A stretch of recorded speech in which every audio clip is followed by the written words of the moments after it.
A few months ago, I did a video on the Omaha real estate market. Was the Omaha real estate market going to crash? Well, in today's video, we're going to revisit that topic and we're going to get started right now.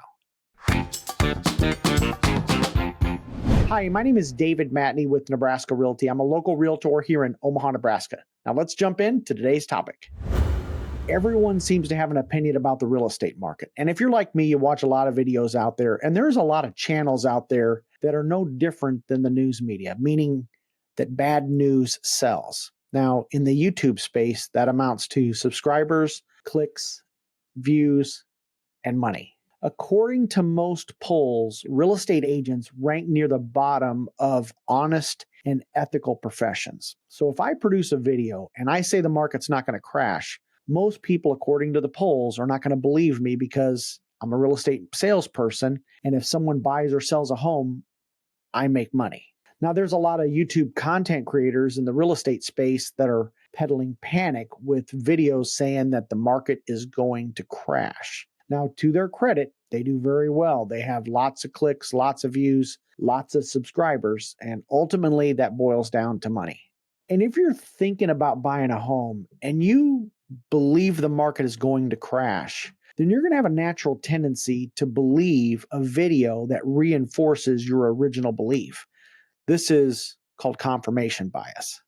Now, nobody can predict the future. Ultimately, time will tell if we crash or not. I'm not saying that they're wrong, but I'm not saying that they're right either. What I am looking at is the local Omaha real estate market and our local stats. And there's a few things to remember. Real estate is like the weather. The weather in Phoenix, Arizona is much different than Omaha, Nebraska. It is impossible to time the market. I don't care if it's the stock market or the real estate market. If Warren Buffett can't do it at age 92 with a net worth of over $95 billion, why do you think some YouTube channel is the next Nostradamus of the real estate market? Have rates gone up? Yes. And does that make homes less affordable? Absolutely. Rates a year ago were just a little over 3% for a 30-year fixed rate mortgage. That same mortgage today has an interest rate of over 7%. Have prices gone up in the Omaha market? Yes. In September of 2019, the median closed sales price was $207,504. In September of 2020, the median closed sales price in the Omaha area went up to $232,000. In September of 2021, it went up to $255,000. And last month, September of 2022, the median sales price was $289,000. What about the law of gravity? What comes up must come down, right? Well, did our prices really go up, or were our dollars worth less? When the government prints money, it makes each dollar worth less. The definition of inflation is a loss of purchasing power over time, meaning your dollar will not go as far tomorrow as it did today. What we have seen in our local market as a result of prices going up and interest rates going up are fewer sales. The number of homes sold has gone down. Risk is always part of the equation. A year ago, when interest rates were at 3%, buyers were buying homes and waiving the home inspection. They were paying some of the seller's closing costs and bringing additional cash to closing in order to cover any appraisal gap. And buyers, in many cases, paid well over list price. Since then, rates have gone up and the market has cooled. Now, because of the rates, fewer buyers are in the market. Buyers can do inspections, and in some cases, the seller is paying the buyer's closing costs. Now, on the bad news, the buyer has a higher monthly mortgage payment. In any market, there's going to be some level of uncertainty. You only know if you made the right decision by looking backwards after you've made that decision. Here's another angle, and that is you have to live somewhere. The amount of rent charged is based on the market. You have two choices, rent or buy.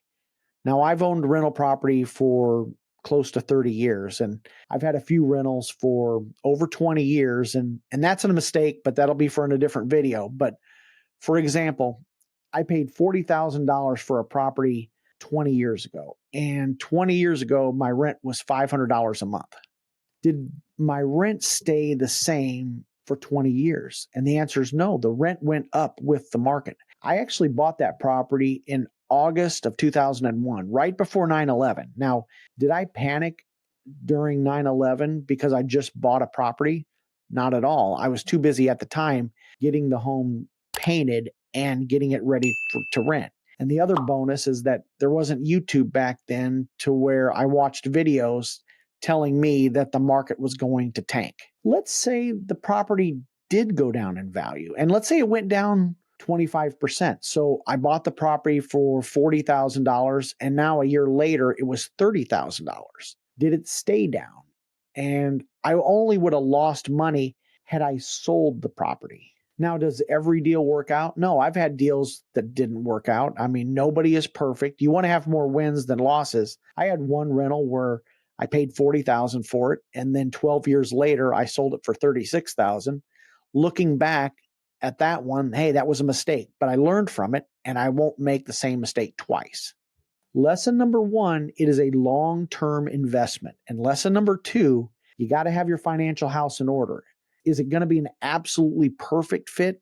And the answer is no. There's never the perfect house, or you're never in perfect condition. But if you can't afford it, then don't buy it.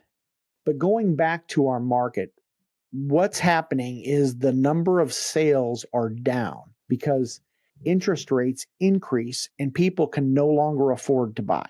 Well, what should a person do? Should you buy a home now? And that depends. If you can afford it and you're in it for the long haul, chances are you're going to be just fine. If you don't buy, then you're a renter.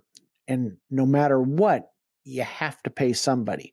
When you rent, you're buying the building for the landlord. You pay the landlord's principal, interest, taxes, and insurance.